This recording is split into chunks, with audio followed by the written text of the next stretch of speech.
आज इस दास के पास वो सब मसाला उपलब्ध है, वो जड़ी उपलब्ध है जिससे जन्म और मृत्यु का रोग कटेगा और सदा हम सतलोक में जाकर सुखी रहेंगे। उसको प्राप्त करो, अपना कल्याण कराओ। बोलो सतगुरुदेव। मेरे अजीज हिंदुओं, आपने प्रमाणों में देखा कि गीता ज्ञान दाता प्रभु ने बताया है कि यह संसार उल्टे लटके वृक्ष के तुल्य जानो। ऊपर जड़े यानी कि मूल तो पूर्ण परमात्मा है, नीचे टहनियां आदि अन्य हिस्से जानो। इस संसार रूपी वृक्ष के प्रत्येक भाग का भिन्न भिन्न विवरण जो संत जानता है वह तत्वदर्शी संत है, जिसके विषय में गीता अध्याय 4 श्लोक नंबर 34 में कहा है। गीता अध्याय 15 श्लोक नंबर 2-3 में केवल इतना ही बताया है कि तीनों गुण रूपी शाखा हैं।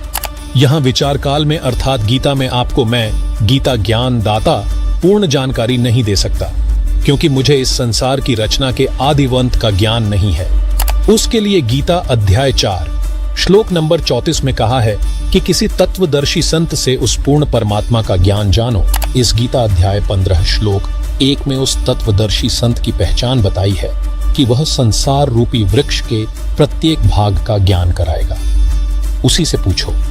गीता अध्याय 15 के श्लोक 4 में कहा है कि उस तत्वदर्शी संत के मिल जाने के पश्चात उस परमेश्वर के परम पद की खोज करनी चाहिए, अर्थात उस तत्वदर्शी संत के बताए अनुसार साधना करनी चाहिए, जिससे पूर्ण मोक्ष यानी कि अनादि मोक्ष प्राप्त होता है।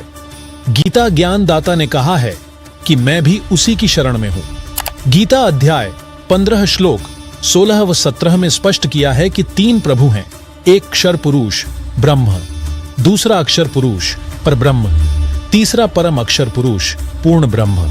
अक्षर पुरुष तथा अक्षर पुरुष वास्तव में अविनाशी नहीं है, वह अविनाशी परमात्मा तो इन दोनों से अन्य ही है। वही तीनों लोकों में प्रवेश करके सर्व का धारण पोषण करता है।